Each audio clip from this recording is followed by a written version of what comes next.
Hello, my name is Cindy Isaacs and I am the caregiver for my husband Rick. I'm delighted to introduce this video series featuring Rick sharing his experience and perspectives since being diagnosed with ALS. The series has 3 parts. Part 1 on attitude, Part 2 on strategies, and Part 3 on communications and clinical trials. We hope this series will help viewers like you increase your understanding of ALS and how to face its daily challenges in a proactive manner with courage and dignity. This series is generously sponsored by the ALS Association of Alabama. We direct you to alsalabama.org for more information.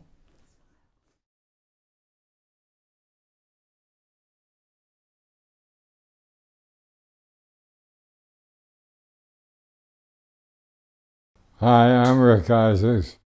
I'm with the ALS Association Alabama chapter. Part 1 is attitude and those things that we can do to have the right perspective in life. As far as I'm going, my progression has been fairly slow.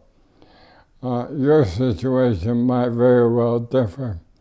You may progress either faster or slower than I, but in the end, we all have similar challenges, and we will face these challenges at different times in our progression. So I ask that you watch this with an open mind. There are some things you may not agree with. You may look at me and say, well, look at him, he's pretty darn healthy. You know, how is he even close to being like me? Well, yeah, I think that you might get a little bit of help just by listening and keeping an open mind. I'm not a healthcare professional. I'm an engineer, so deal with it. The first thing I have to say is, to be perfectly clear, I'm not dying from ALS, I'm living with ALS. There's a big difference. It's all in the attitude. And it's important to understand that with ALS, I look at it not as a disease I'm dying from, but more as a chronic illness that I have to keep up with and manage the disease. You know, we all will live a lot longer than many people would think. And if you treat it as a chronic disease, you'll be much better off. So who was Rick Isaacs? I'm an engineer, and I became a program manager for Sikorsky Aircraft. I did that for 33 years. And it was a wonderful career that taught me a lot of skills that we'll talk about a little bit later. I was a volunteer tax preparer for low-income families with the United Way. And interestingly enough, I formed teams at my company to build wheelchair ramps for the elderly and the infirm. And who was to know that that would come back to me? Those people are still building ramps, and I'm very proud of that team. So who is Rick Isaacs now? Well, I experienced my first symptoms on about January 2013. And I was not diagnosed until November of 2013. So it took about a year to be diagnosed. That's fairly common occurrence for those of us with ALS because they have to rule out other things. And many times the doctors that you see are not familiar with the symptoms that you're experiencing. Once I was diagnosed, I continued to work for about a year I started off going back into the office and later on worked from home. But the company was good enough to put me in a reduced capacity, no longer the tip of the spear, so to speak, and I became more of a mentor and a consultant for all my experiences that I have. So what happened? I became an advocate for ALS, and I devote my life to advocacy and education and anything I can do to help further research and further care services for folks with ALS. Getting diagnosed. I chose these photographs that you see because it really is like a tornado in your life. It turns it all upside down. And we all experience these things, and it takes a while. It takes probably at least 3 or 4 months to wrap your head around it. You need to grieve for the loss of your health, and you have to allow yourself to go through all those phases. You'll experience denial, you'll get angry, you'll start to bargain, and you can go into depression if you allow it to. But the key is get through those stages of grief and accept it. Because once you accept it, you're in the situation where you're now moving forward rather than worrying about what has already happened. This next slide you see, I put it in here because ALS changed everything. The 4 pictures you see there are things that were my passions in life, and I can no longer do any of those things. That could depress a person. And I now look back at these, and they used to depress me. But now I look back at them with fond memories, and that's the way I have to treat things like that. So, basically, you have 2 choices once you diagnose. You'll be at a fork in the road. You've accepted the disease. And now you have to look down and you have to decide, am I going to face it head on? Or am I going to let it consume me? And believe me, if you don't face it head on, it will consume you. ALS is that powerful. So the next video that we're going to show you is a little clip of a verse that I wrote about how to face it head on. And in there, I tried to put some of my thoughts on how you might do that. So let's roll that video.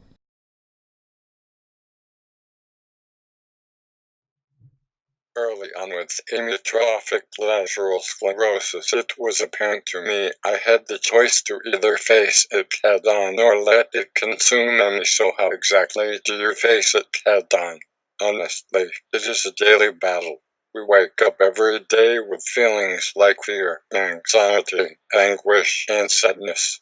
We have to recognize these feelings for what they are and consciously understand where they came from and whether or not there is anything we can do about them. The trick is not allowing fears to make you scared or anxiety to make you nervous. You can't let anguish lead you into despair or sadness spiral into depression. So every day we must take these feelings and collect them one by one in our hands, gently forming them into a ball. We examine them, accept them, tuck them into our heart for safekeeping, and go about our day. Unfortunately, as the days go by, perhaps the ball gets too large or for simply no reason at all, we can contain it no longer and we have a meltdown. We feel overcome by all those feelings and cry uncontrollably, hopefully with a loved one in our arms. Once the tears have subsided, we pick ourselves back up and gather those feelings into a ball again. It is much smaller now, so we tuck it away. Just saying.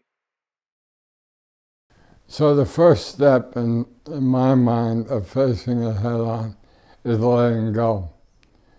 It's probably one of the hardest things we have to do because nobody wants to let go of something that they've lived with their entire life. But we have to do it. And we are going to continue to lose abilities, muscular and physical capabilities for the duration of this disease. And you have to be able to let go of them in order to move on. So what I like to say is when we lose an ability, you need to acknowledge that it's gone. I can no longer use my arms. Well, one of the first things to go was I was not able to write anymore. And so I said, okay, I can't do that anymore. I've lost it. And then you need to grieve for that loss, however briefly. And you have to basically say goodbye to it and move on. No amount of worrying or anguish will bring back any of those abilities. Once they're gone, they're gone. And now you're ready to look forward. And instead of worrying about what you no longer can do, you have to look forward to those things that you really still can do. And you have to do so with a sense of purpose in your life. And you may need to find a new purpose. I used to build helicopters. I'm an engineer. And I, by trade, always was a problem solver. So I thought, well, I can put those skills to use in research and care services in my community and maybe help people solve some problems. So I repurposed myself. And it's important to do that, I think. You need to keep your mind occupied. Otherwise, you're going to think about the crap that's going on, and that's not fun. So if you keep your mind occupied and you work on other things, it's especially when you're helping other people, because you're going to find that it's awful hard to be sad when you're helping someone else. But you want to do what you can, why you can, because you might not be able to do these things all the time. Things may have to come and go. So you do them while you can. And when you can't, you do something else. And there's always something else. And I think it's important to know that you need to repeat that. So you keep on going through that cycle, finding something else, finding a new purpose in life. This next slide kind of shows, the picture on the left shows me in a leadership role within my company with people working on solving problems. And the picture on the right shows me speaking to Senator Shelby in his office for Advocacy Day in D.C. Those skills are not just for one thing, they're for something else as well. So how am I doing? Well, the last thing it says on there is I'm doing pretty darn good. I've been diagnosed for 3 years. My ALS functional rating scale is 19, and I'm going to talk a little bit more about that later. My forced vital capacity is down to 61% now, which is pretty good. And my negative inspiratory force is minus 34. And so I'm doing pretty good. You see, I get lots of kisses from the pretty ladies too. So what is the ALS functional rating score? It's a number that's been defined that is used to measure every one of our progressions, and it is done in our clinics. It is one of the key measures of measuring progression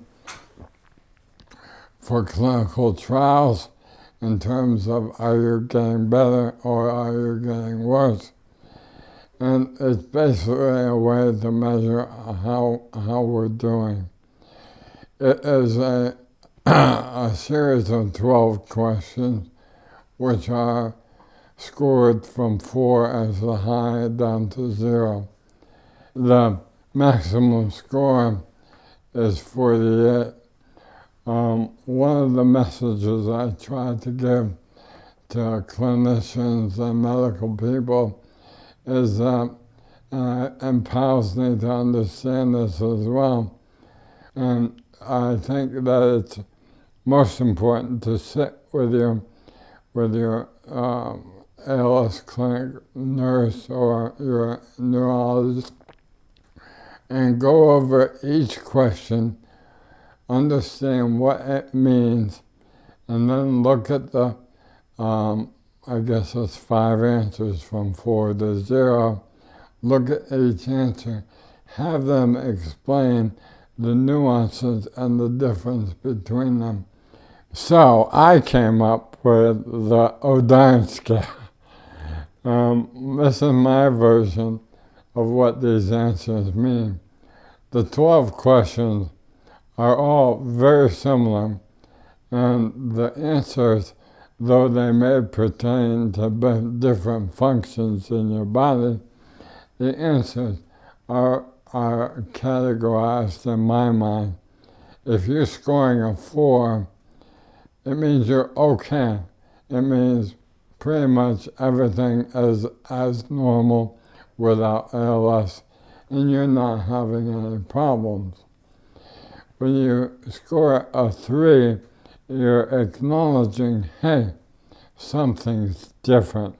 Something has changed. It's not the same as it was before I had ALS, but it's not yet very severe. When you score a 2, that's when you start struggling with it, and you have to adapt. So you're adapting to something that you're losing, and it's getting kind of difficult.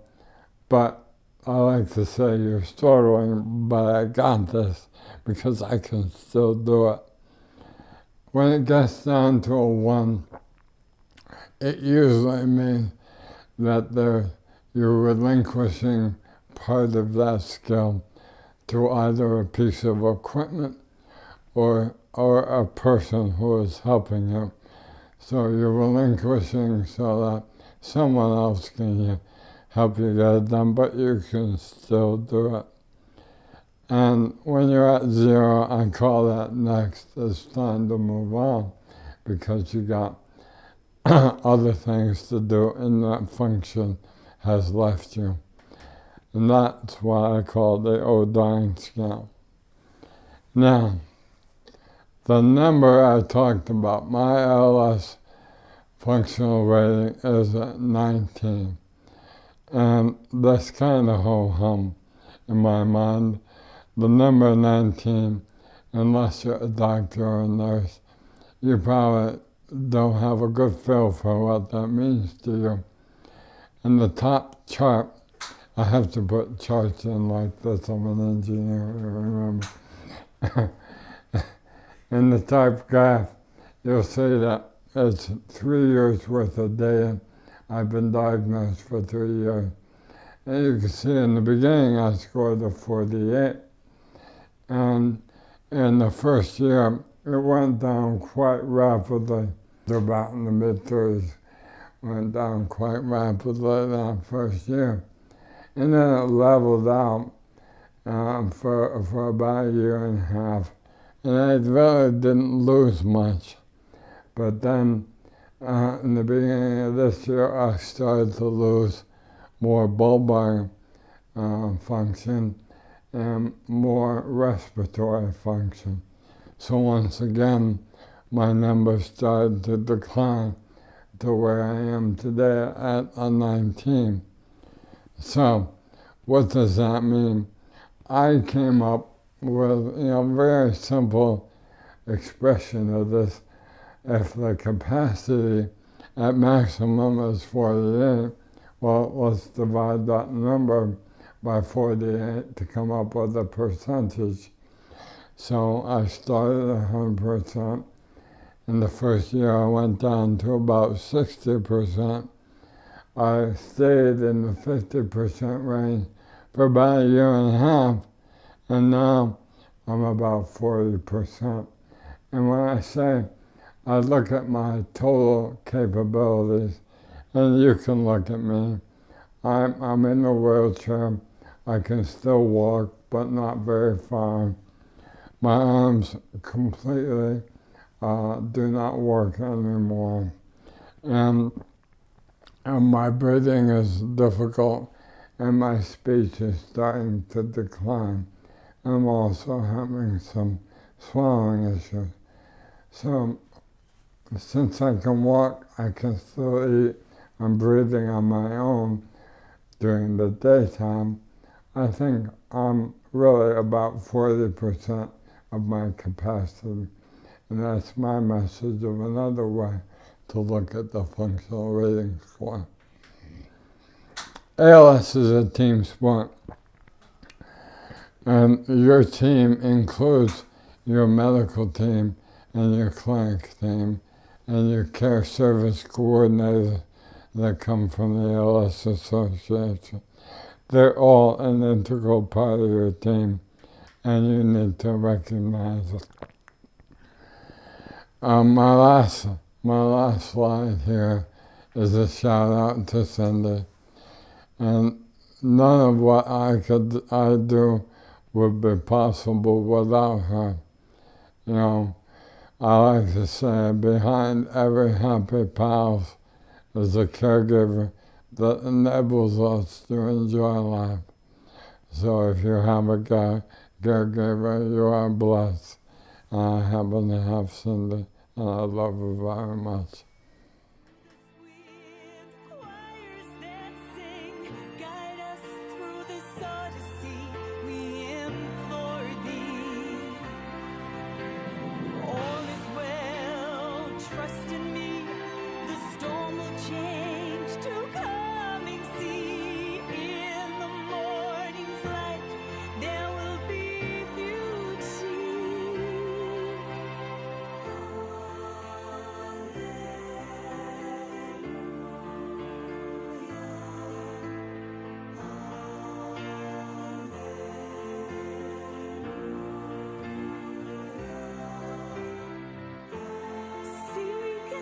Shall find the elegance of his design.